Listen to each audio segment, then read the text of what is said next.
Programa Querer Vivir, con el apoyo de Municipalidad de Tebicuary en Paraguay, la mejor opción para quien quiere invertir en Paraguay. Tebicuary cuenta con los mejores incentivos y amplios espacios para la instalación de su empresa.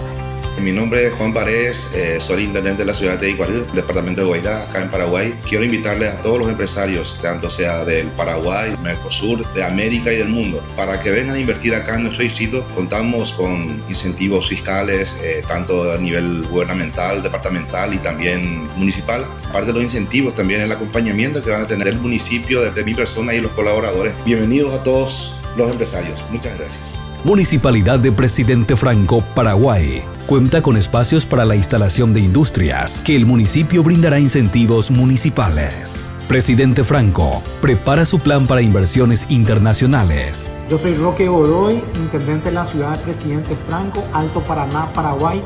Así que los esperamos a todos. Municipalidad de Mingaguazú, Paraguay. Un lugar seguro para invertir en la triple frontera. El municipio brinda incentivos fiscales y acompañamiento. La región cuenta con mano de obra joven, electricidad barata y a pocos kilómetros de la frontera de Argentina y Brasil. Hola a todos, soy Diego Ríos, intendente de la ciudad de Mingaguazú, aquí Alto Paraná, Paraguay. Aquí tenemos los mejores incentivos fiscales. Así que Mingaguazú es el mejor lugar para invertir. Tienen que venir y conocer. Les espero con los brazos abiertos.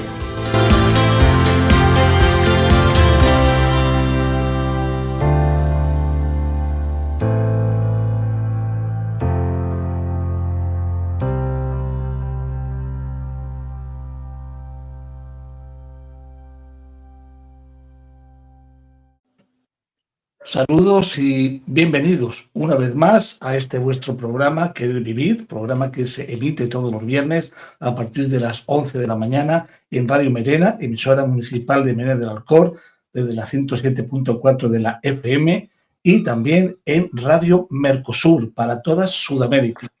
Más de unos cuantos millones de audiencias son los que nos están siguiendo ahora en ambas emisoras de radio y por supuesto también en nuestros canales de TikTok y de YouTube, que por supuesto si os interesa este contenido, vuestro like nos ayuda a mejorar día tras día, y si os suscribís y le dais a la campanita negra, pues todavía mejor que mejor.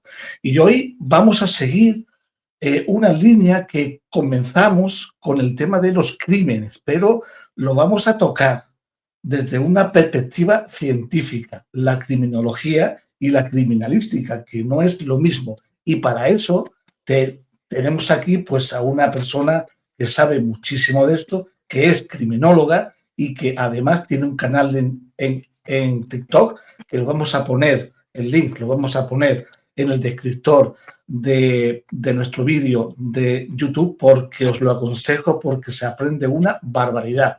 Elena Mata, muchísimas gracias por estar aquí y bienvenida.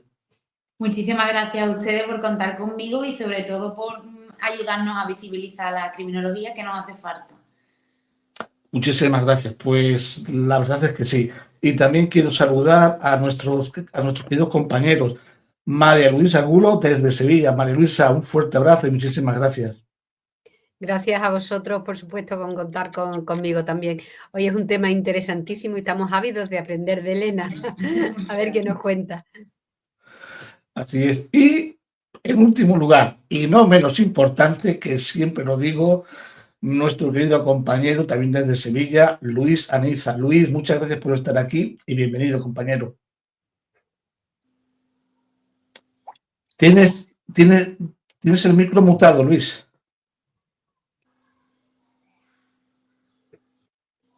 ¿Ahora? No, todavía no. Todavía no. Tienes el... Y ahora sí. Ahora. Sí, Luis. Sí. ¿Comentabas?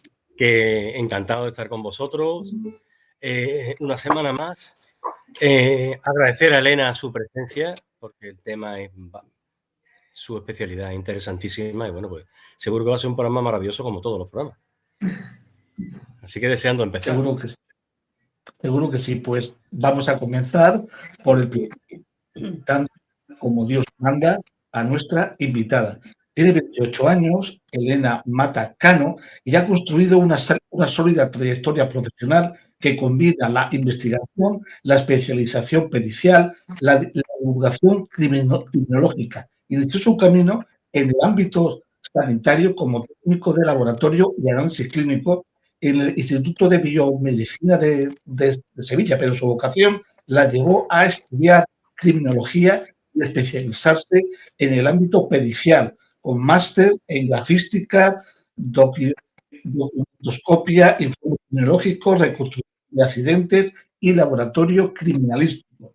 También completó un máster en políticas públicas, centrándose en políticas criminales. Es colegiada en el Colegio de Criminólogos de Madrid y formó parte del grupo de trabajo de delitos violentos. Actualmente colabora con 5 gabinetes periciales.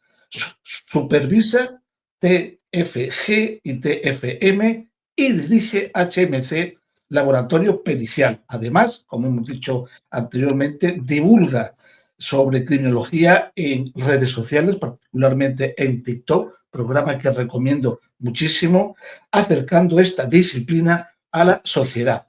Y la primera pregunta es, Elena, tú vienes del mundo sanitario, estabas muy bien con tus cosas, ¿y por qué empiezas a estudiar criminología? ¿Qué es lo que te motivó?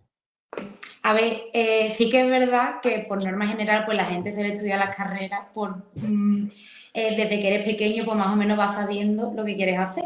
Siempre me ha gustado este campo, pero claro, por el tema de las series, los documentales y estas cosas.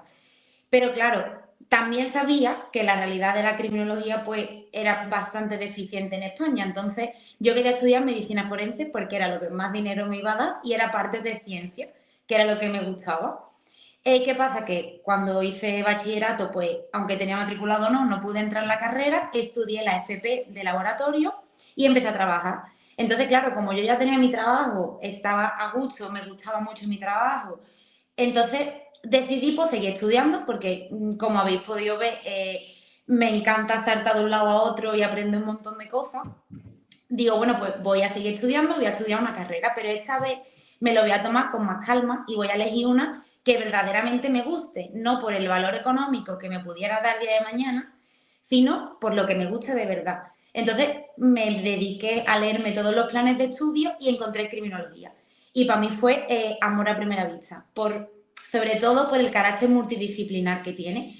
A mí siempre me ha dado mucha pena, aunque, valoro muchísimo que una persona se centre en un único campo, pero, como veis, pues me gusta aprender de todo. Entonces, claro, me parecía limitante quedarme en una especialidad única y criminología te daba esa parte tan variable, es decir, derecho, antropología, psicología y ya luego, además, tenía la parte criminalística. Entonces, para mí fue, cuando lo vi, me enamoré de la carrera. Me dijeron que no tenía salida, que solamente podría opositar a fuerzas y cuerpos de seguridad, pero a mí me daba igual. Yo tenía mi trabajo y yo lo que quería era aprender pues todo lo que pudiera. Y entonces me decanté por criminología y la verdad que no me arrepiento para nada. Es algo muy, muy bueno que una persona haga aquello que le gusta. Oye, una pregunta para ir diferenciando cosas, aunque tú ya has comentado algunas características de lo que es la criminología. ¿Qué diferencia hay entre medicina forense, criminalística y criminología? A ver, medicina forense es, tú estudias la carrera de medicina y luego te especializas en la parte forense, tienes que hacer el MIR y luego estudias pues tu especialidad, si tienes plaza, en la parte de forense y es quien hace las autopsias principalmente. Y luego está la diferencia más complicada, entre comillas, que es lo que le suele costar más trabajo a la gente, que es diferenciar la criminología de la criminalística. La criminología, por así decirlo, lo que intenta entender es el por qué, entender la etiología, es decir, el por qué la gente comete el delito. Entonces, en sí es una ciencia que estudia el delito al delincuente, la víctima, el entorno social de la víctima para intentar paliar estos delitos, intentar disminuir todo lo posible pues que se cometan ciertos delitos. Por otro lado, la criminalística lo que hace es el análisis científico como tal. Grafística, documentoscopia, por ejemplo, es criminalística, fotografía forense, los que analizan el ADN, las muestras de sangre. ¿Qué ocurre? Que por norma general, quitando algunas especialidades como grafística, documentoscopia, la gran parte del trabajo de la criminalística la hacen las fuerzas y cuerpos de seguridad, en concreto la policía científica. Pero básicamente la diferencia es que una intenta entender el por qué la gente hace lo que hace y la otra intenta entender cómo lo ha hecho, quién lo ha hecho, cuándo y todo esto, la parte más de investigación científica como tal. Oye, y para abordar un poquito, bueno, yo estoy convencido que si la criminología se hubiese desarrollado más antes, muchísimos crímenes, como por ejemplo el crimen de los Galindos, por ejemplo, que ahí tendríamos que hablar mucho de cómo se contamina todo, en fin, claro. ya hablaremos de eso, pero yo te quería preguntar por un hecho puntual, actual, y es ese libro de Bretón que un juez autorizó alegando que no se lo había leído. Yo ese tipo de argumentaciones no consigo entenderlas todavía y ha sido la editorial quien ha dado un paso atrás temporalmente. ¿Tú qué opinas? ¿Es positivo o es negativo que este tipo de libros escritos por estas personas asesinas, por no decir otro calificativo, puedan ver la luz pública? ¿Qué opinas? A ver, es cierto que el libro no lo escribe él, el autor es otro, pero esta persona se puso en contacto durante más de 2 años con cartas, creo, y mantuvo el contacto con José Bretón. En lo personal, a mí me parece perfectamente que este libro no salga. Finalmente no ha salido, pero no porque la editorial o el autor se haya sentido mal, sino porque la madre de los niños ha denunciado y me parece totalmente normal. Esto, yo creo que tenemos que tener, hasta cierto punto, hay que divulgar, hay que comunicar, me parece perfecto, pero ciertos tipos de temas creo que deberíamos hacerlo de una manera más sensible.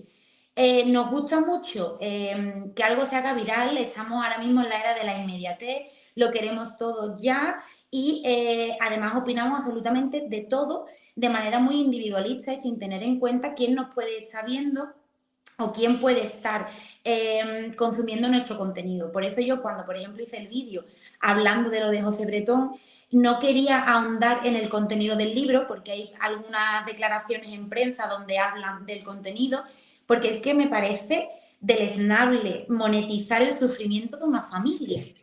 Y lo mismo que ocurrió cuando Netflix quiso sacar la serie sobre el niño Gabriel, que se quiso entrevistar con Ana Julia y con... O sea, es que me parece fatal.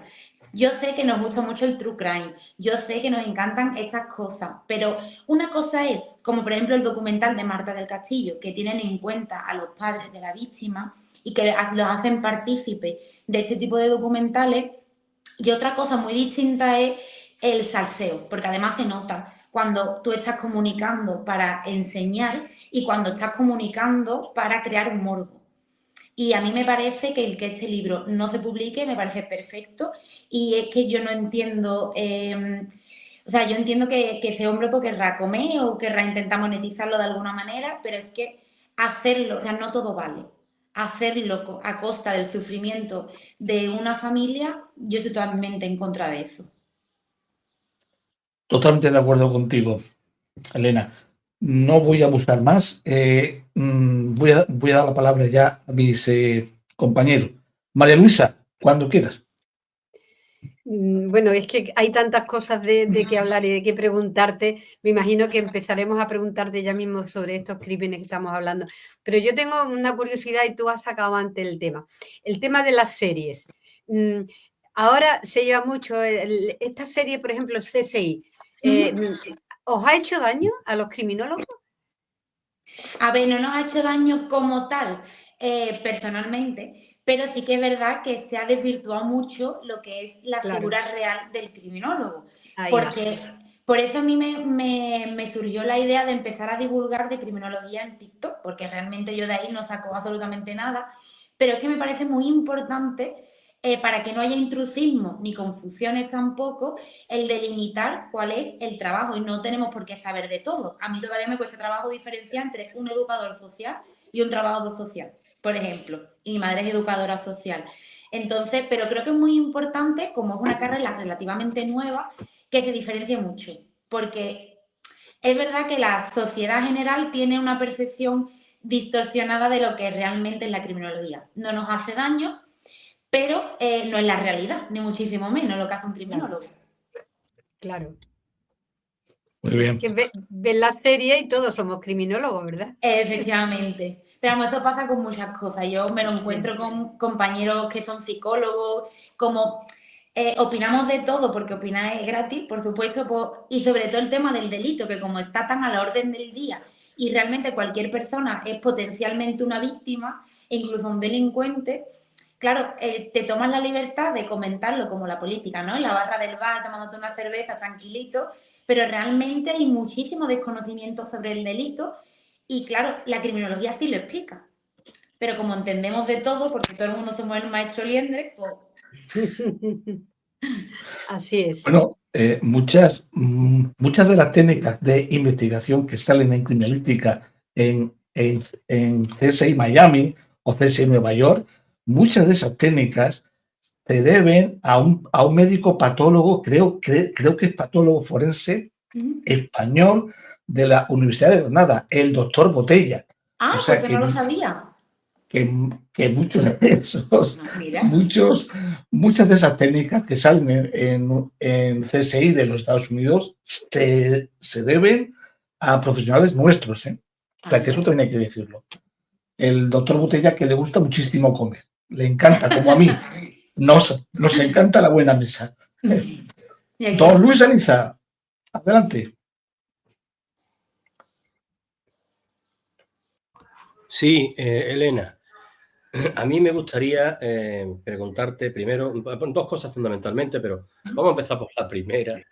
Es decir, en todo este tiempo que tú llevas trabajando en la criminología, ¿no? Y además, cómo te apasiona, ¿no? El tema, ¿no? Que realmente lo vives, ¿no? Lo vives con una intensidad muy profunda todo esto, ¿no? Y como psicólogo te pregunto, ¿no? Es decir, ¿hay algún denominador común en la conducta, en lo que es la psique de un criminal? La verdad es que sí. A mí hay una teoría que me gusta mucho, que es la... Ay, ahora mismo no me acuerdo bien del nombre, pero habla de que la educación influyó muchísimo en la creación del delincuente. Y hay un experimento también que lo explica un montón y súper bien, que es el del muñeco bobo, que también tengo un vídeo hablando de eso.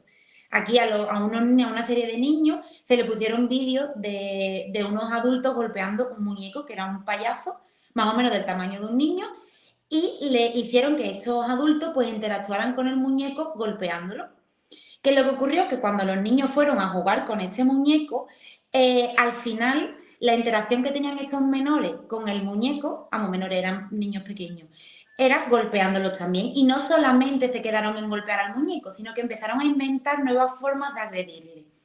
Entonces aquí también se entiende mucho que la normalización de la conducta delictiva genera que finalmente, pues, el día de mañana o en ese mismo momento reproduzcamos ese tipo de comportamiento. Es decir, si con ver ciertas imágenes de adultos golpeando un muñeco va a ocasionar que en ese momento estos niños interactúen así, ¿cómo no reaccionará una persona que se ha criado en un entorno violento, ha normalizado la violencia, unas relaciones un poco turbias, ha normalizado unos malos tratos? Entonces, al final, para mí, es una de las principales teorías que explican y que suelen compartir la mayoría de los delincuentes. Tienen un entorno familiar un poco desestructurado y luego la educación, que es súper importante. Y eso lo estamos viendo hoy en día con el despunte que hay de las agresiones a nivel de jóvenes.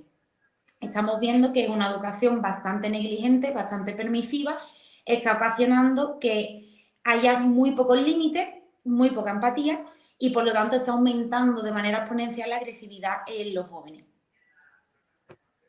Es curioso, últimamente estoy viendo una serie, es Adolescentes. Ah, sí, la tengo pendiente. Y realmente es de una crudeza, pero de un realismo tal, que te retrata realmente, o sea, cómo vive, cómo piensa, cómo siente el adolescente, el joven de hoy. Y bueno, lamentablemente es recomendable. Digo lamentablemente recomendable porque realmente la crudeza de la realidad pues, es muy fuerte, pero importantísimo de tener claro cuáles son los parámetros actuales por los que se rigen nuestros jóvenes, nuestros adolescentes, porque la verdad es que no es un futuro demasiado halagüeño el que se cierne sobre la sociedad con ese tipo de hábito, con ese tipo de percepción de la realidad. Sí. Esa percepción de la realidad, de una falta de respeto, de una permisividad absoluta, además imbuidos en un juego violento continuo, juegos violentos, donde ellos asesinan, pero como con una frialdad y con una naturalidad, como si estuvieran continuando un juego al que están jugando en Internet. Y es escalofriante, realmente, escalofriante. Sí. Y es una característica principal de los delincuentes. Al final son personas, bueno, a ver, también influyen muchísimo las condiciones socioeconómicas. Hay una gran cantidad de factores que influyen, pero es cierto que uno que se suele repetir mucho es que vengan de entornos familiares bastante desestructurados. No te estoy hablando de una familia monoparental. Al final, yo creo que es más, o sea, yo me refiero más al tipo de crianza. Una crianza negligente, una crianza permisiva. Y sobre todo también la ausencia de un padre pendiente, de un padre presente. Totalmente. Sí. Elena, yo te quiero preguntar dos cuestiones, son dos cuestiones amplias. La primera es si podemos hablar de una criminalidad cultural, por decirlo de alguna manera, por no mencionar la palabra migrante. Hay un cierto tipo significativo, y cuando uso la palabra significativo es en términos estadísticos, y para poder hablar de una violencia, de la criminología de ese aspecto cultural, o esto no existe. No, a ver, es cierto que algunas culturas pues tendrán sus comportamientos, que también tenemos que tener en cuenta que el concepto de delito varía dependiendo de dónde nos encontremos. Por ejemplo, España pues tiene una gran cantidad de delitos tipificados, incluso más que en algunos de la Unión Europea, y hay otros países pues que ciertos comportamientos pues no son delictivos. Al final esos son como unos acuerdos a los que se llegan de manera política y social, y al final se entiende delito, una cosa u otra. Muchas veces en otras culturas se normalizan ciertos comportamientos que allí no son delitos, pero una vez que vienen aquí sí lo son y hay que cumplir, o sea, las consecuencias son las mismas que cualquier tipo de persona que viva aquí, ¿verdad? Pero sí que es verdad que no podemos achacar el fenómeno delictivo ni a una cultura ni a nada por el estilo. Está más relacionado con el entorno social, económico y político quizás, más que con el cultural. Aunque muchas veces al final la cultura pues está muy vinculada a todo lo que decía, pero no podemos delimitarnos a que pertenece a una cultura. Más que nada por lo que decía, al final lo que yo entiendo como delito pues no es lo mismo que puede entender una persona de Tailandia, por ejemplo. Entendido. Y la segunda cuestión, que antes de dar la palabra a la compañera María Luisa, es, y es una percepción mía, ¿por qué tenemos tan poquitos asesinos en serie? No es que yo los eche de menos, claro, pero me llama mucho la atención. A ver, yo creo que es por varios aspectos. Primero, que ya hemos aprendido de los errores anteriores.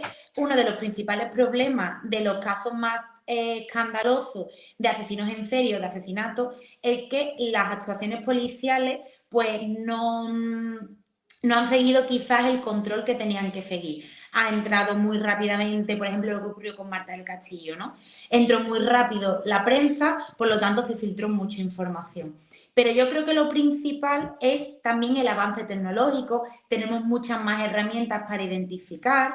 Y luego también el tema de la divulgación, que yo estoy en contra muchas veces de mediatizarlo todo tanto, porque al final se tergiversan muchas cosas, Pero sí que es verdad que eso ha hecho que el total de la sociedad estemos pendientes a ese tipo de comportamiento y seamos los primeros que lo identifiquemos y lo señalemos.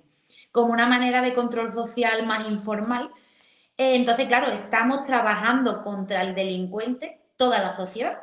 Pero también, por otro lado, quizás no han desaparecido. ¿El problema cuál es? Que ellos también, de esa manera, de la misma manera que todos estamos al corriente de qué es lo que ocurre a nuestro alrededor, ellos también. Saben las nuevas herramientas que tenemos, la nueva metodología que hay. Entonces también, si yo entiendo, porque una cosa, por ejemplo, que se analiza es el modus operandi o la firma. Si yo sé que si repito la misma manera de asesinar de un caso, de una víctima a otra, me van a pillar, pues a lo mejor lo que cambio totalmente mi modus operandi. Por ejemplo, si estamos en Sevilla, pues mato a uno en Utrera y luego me voy a Lebrija y uno lo he ahorcado y al otro le doy una puñalada. Estás buscando dos asesinos cuando realmente es uno. Entonces, a lo mejor no han desaparecido, que ojalá que sí, yo tampoco los echo de menos. Pero yo creo que esta puede ser una de las explicaciones por lo que ya no se dan tantos casos de asesinos en serie. Además, tiene que haber un mínimo de 3 asesinatos para que se considere asesino en serie y gracias a Dios también, pues tenemos muchísimos más avances tecnológicos, tanto de informático, nuevas técnicas de análisis de ADN, por ejemplo, con lo de los Galindo, ¿no? Como que estábamos hablando antes. Ahí no se seguían tantos protocolos ni cadenas de custodia, vamos aprendiendo de nuestros errores y vamos puliendo las técnicas. Muy bien, perfecto, muchas gracias. María Luisa, adelante, compañera. Elena, yo quería preguntarte si hay alguna relación entre la criminalidad y el sexo, porque normalmente siempre hablamos de asesinos. Es verdad, ¿no? Ahí los asesinos más famosos son casi todos hombres, ¿no? Sí. ¿Hay alguna relación? A ver, la realidad, yo también te digo, no sé si hay algún estudio que lo acredite, pero por lógica también y por el conocimiento criminológico, yo lo veo bastante claro. Es decir, la mayoría son hombres. También vivimos en una sociedad, por desgracia, bastante machista. Y en muchas ocasiones, como decía, lo más influyente a la hora de condicionar a un delincuente es la educación. Si a ti te han educado de una manera en la que tú entiendes que te lo mereces todo, sobre todo más antiguamente, ¿no? Ahora estamos un poquito más evolucionados. Pero si a mi abuelo le han educado con que por el hecho de ser hombre se lo merece absolutamente todo, es el primero en todo, es el que puede llegar a todo, pues si a mí me lo permiten absolutamente todo, cuando yo llego y me frustro, al final reacciono también de manera violenta.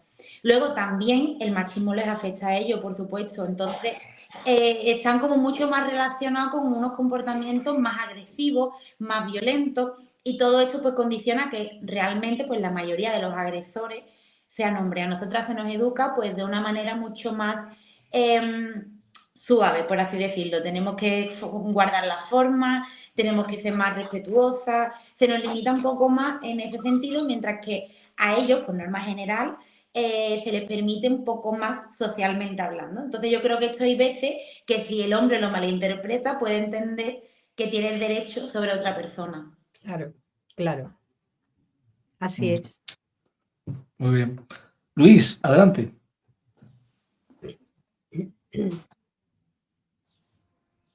Adelante, Luis. El micro. Sí, Elena, sí.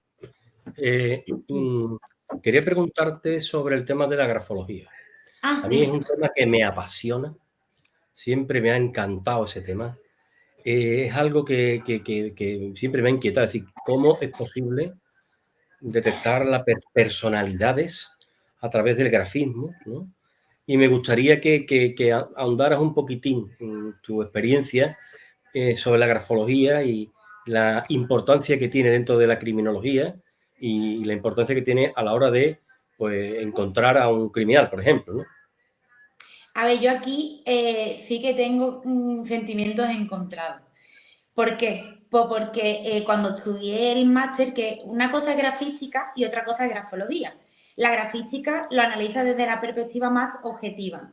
Aquí lo que analizamos es la presión del trazo, utilizamos un montón de herramientas de microscopio, de lupa, diferentes longitudes de onda. Lo que analizamos sobre todo son los hechos tipos, ¿vale? Los movimientos y todo esto. Y la grafología, pues lo que estudia es lo que tú decías, el tema de la personalidad. ¿Qué es lo que ocurre? Que con respecto a la grafología, realmente no hay estudios que te demuestren objetivamente que se puede analizar la personalidad de una persona a partir de su escritura.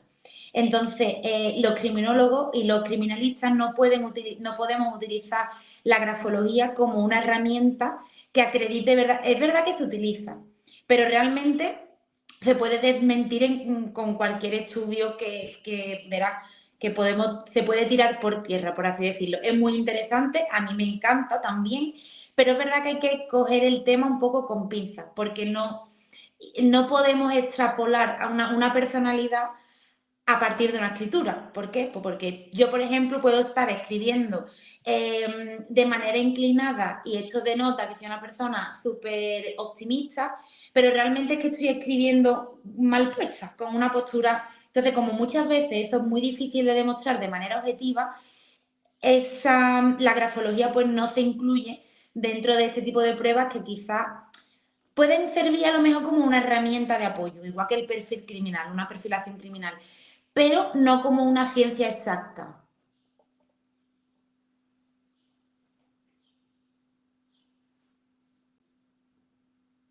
Gracias. Javier, no se te oye.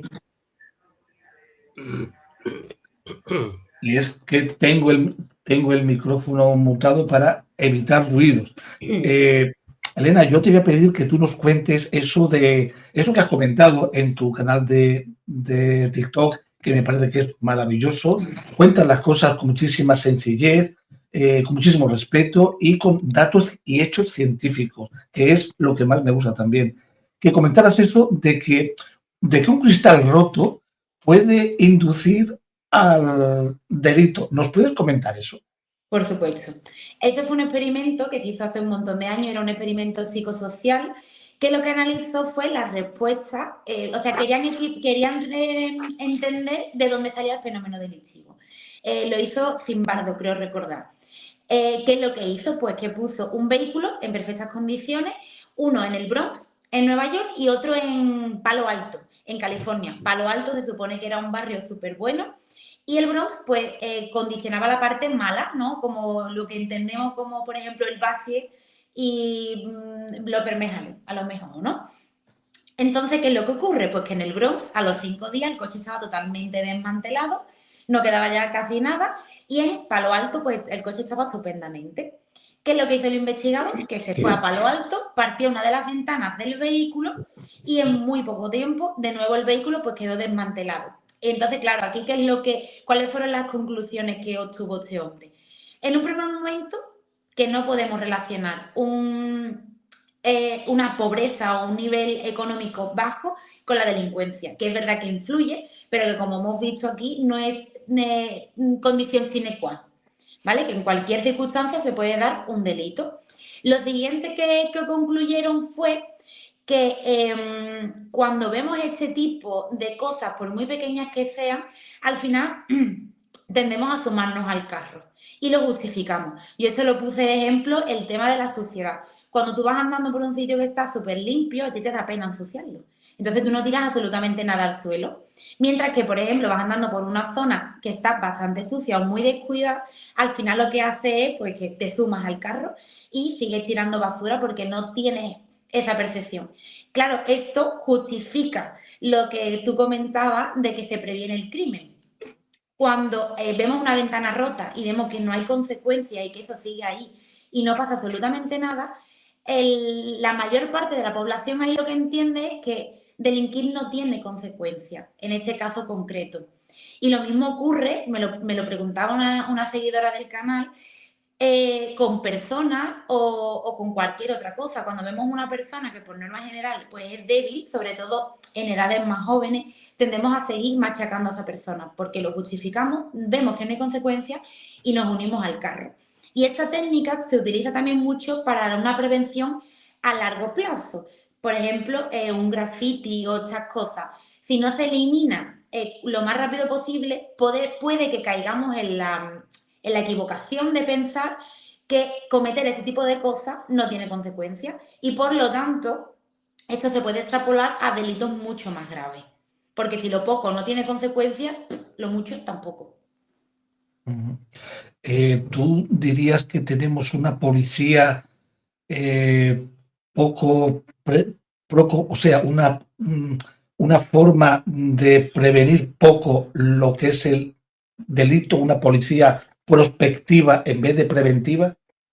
Yo creo, no señalaría a la policía, porque al final es el brazo ejecutor de la ley, pero creo que tenemos una política más reactiva que preventiva. Cuando realmente, igual que ocurre en la medicina, es más barato prevenir un cáncer que curar un cáncer. Pues lo mismo, nos sale mucho más barato prevenir la delincuencia con criminólogos, psicólogos, trabajadores sociales, educadores, con equipos multidisciplinares que identifiquemos cuál es el origen de este tipo de delitos y los prevengamos, más que reaccionar. Primero, hemos perdido ya una vida, por ejemplo, si estamos hablando de un asesinato, nadie va a devolver a esta persona la vida, y luego a esta persona que entra en la cárcel hay que seguir manteniéndola. Por lo tanto, nos sale también a la larga mucho más caro. Bien. María Luisa, adelante. Marta, Elena, perdona. Te voy a hacer una pregunta que lo mismo la ha hecho ya un montón de gente, pero a mí me sigue doliendo el tema de Marta del Castillo. ¿Qué ha fallado ahí con tanto criminólogo, psicólogo, policía, para que unos delincuentes que eran casi niños, que eran novatillos, estén ahí y no haya formas de sacar dónde está esa pobre niña? ¿Qué falla? ¿O cómo son esos asesinos o esos delincuentes? ¿Son mucho más listos que todos los que están detrás para sacarle la verdad? Yo no creo que están mucho más listos, pero sí que es verdad que tenemos un sistema judicial, tenemos unos derechos procesales que se tienen que cumplir. Entonces, muchas de las pruebas eran circunstanciales. De hecho, a Miguel Carcaño creo que ha sido una de las únicas personas que ha sido condenada sin encontrar un cuerpo por asesinato, además, que una cosa es homicidio y otra cosa es asesinato. Entonces, claro, el asesinato tiene un agravante, tiene una alevosía, tiene un ensañamiento, y por lo tanto la pena es mucho mayor. Entonces yo no creo que sean más listos, pero no han cumplido con la normativa. Sin embargo, el resto del sistema judicial tiene que cumplir con esa normativa, con esos derechos, con esos principios procesales. Y es muy complicado también luchar contra eso. Y luego otro fallo que yo creo que fue bastante gordo en el caso de Marta del Castillo fue lo que comentábamos antes, que se mediatizó todo muchísimo. Desde primera hora le entraron los medios de comunicación, se filtró muchísima información, muchos avances policiales y, claro, jugaron con esa ventaja, porque sabían antes que la policía lo que iba a pasar muchas veces. Claro. ¿Es parecido el tema de Marta del Castillo, Elena, en cuanto a la mediatización del crimen, del suceso a las niñas de Alcácer? ¿Pasó lo mismo? Sí, totalmente. Es verdad que, por ejemplo, hay muchas veces que ayuda, y es verdad que también con el tema de las niñas de Alcácer, pues ayudó por lo menos a encontrar los restos. Al final, pues la alarma social está ahí y también hasta cierto punto está muy bien. Pero siempre depende de cómo lo enfoquemos. Como decía antes, una cosa es el morbo y otra cosa es informar. Y es verdad que hubo un punto con las niñas de Alcácer que se mediatizó demasiado, se hizo muchísima publicidad y a veces muy mala prensa en ese sentido. Y claro, en cierto modo, pues también irían avisando. Aunque también los padres participaron de esto porque, claro, estaban buscando a sus niñas. Efectivamente. Luis, cuando usted active su micro, podrá usted hablar. Adelante. Elena, se ven películas, no sé si en la realidad existe, yo creo que sí, ¿no? ¿Se pide ayuda a criminales para atrapar a otros criminales? Pues la verdad que no me consta. Es cierto que yo sé, por ejemplo, la directora del centro, o sea, del Colegio de Criminólogos de Madrid, Carmen Balfagón, se ha entrevistado con un montón de criminales y eso, pero sobre todo creo que es más por el ámbito profesional para entender el porqué de estos delitos y eso, pero no me consta en primera persona que se comunique, o sea, que para resolver un crimen, como por ejemplo Ay, la película de Aníbal Lecter. El silencio de los corderos. Silencio de los corderos. Ay, no me consta que, por ejemplo, este tipo de cosas pasen, pero no lo sé, la verdad. Bueno, yo sé que tú admiras mucho al profesor Vicente Garrido, que es profesor en Valencia, creo que es criminólogo, y él tiene sus casos preferidos. Vamos, no es que le gusten, sino que has dedicado más su interés. A ti, ¿cuáles son los casos o el caso o el crimen que más ha llamado tu atención de todos los que conoces? Vale, a mí el que más me llama la atención es el de Castro Urdiales, que no sé si sabéis cuál es. Pero también porque me pilla de cerca, bueno, de cerca ocurrió en el norte, pero la mujer es de Utrera. Y me llamó mucho la atención porque lo mismo, también se mediatizó mucho y surgieron unas teorías loquísimas. Esta mujer, el marido la abandonó, desapareció, por lo visto se había ido a Santander con la amante y ella pues se iba de la zona y le dejó una caja con juguetes sexuales a su vecina y le pidió que no la abriera. Con el paso del tiempo, pues la caja empezó a oler y a esta mujer pues le dio por abrir la caja y estaba la cabeza del marido de esta señora dentro de la caja. El cuerpo nunca se llegó a encontrar. Esta mujer, esto fue en 2019. A esta mujer la encontraron. Creo que, todavía está. Creo que tenía 21 años de prisión. No sé si en 2019 o 2009. Me pierdo un poco. Pero le cayeron 21 años de prisión. Y claro, ya surgieron las teorías locas. Hubo una parte de la prensa sensacionalista que empezaron a darle voz a vecinos que decían que la habían visto en el patio con el tema de jardinería, con bolsa, pero también me ha llegado una historia que decía que esta señora pues se pegó como 2 o 3 semanas antes de irse repartiendo croquetas a los vecinos. ¡Ay! ¡Por Dios! ¡Oh! Entonces, para mí ese no es que sea mi favorito, pero sí que es verdad que es uno porque me pillaba un poquito más de cerca, me cogió ya más mayor también, entonces pues lo pude seguir un poquito más al pie de la letra. Y luego, por supuesto, el caso de José Bretón pues fue impactante, es que no tiene otras palabras, o sea, y las imágenes del hombre, o sea, nada de arrepentimiento. Luego, además, yo sigo a un hombre también en TikTok que ha estado muchos años en la Guardia Civil, que se dedica a la parte del comportamiento, a la ciencia del comportamiento, y habla del Sampaku superior, que es la parte de arriba de la cuenca del ojo que se ve y que es muy característico de los psicópatas. Y en este caso, las fotos que salen de José Bretón, es que es clarísimo. Sí, sí. La verdad que su forma de mirar dice mucho de él. María Luisa, la penúltima pregunta. A ver, Elena, ¿qué hace un criminólogo ahora con el tema de la delincuencia cibernética? Que ahora tenéis que ser informáticos también ahora. Bueno, a ver, tenemos una opción que nos podemos especializar en la parte de ciberseguridad y nos tenemos que formar en la parte más informática y eso, y con eso pues, sobre todo ahora mismo está muy en auge el tema de los fraudes financieros.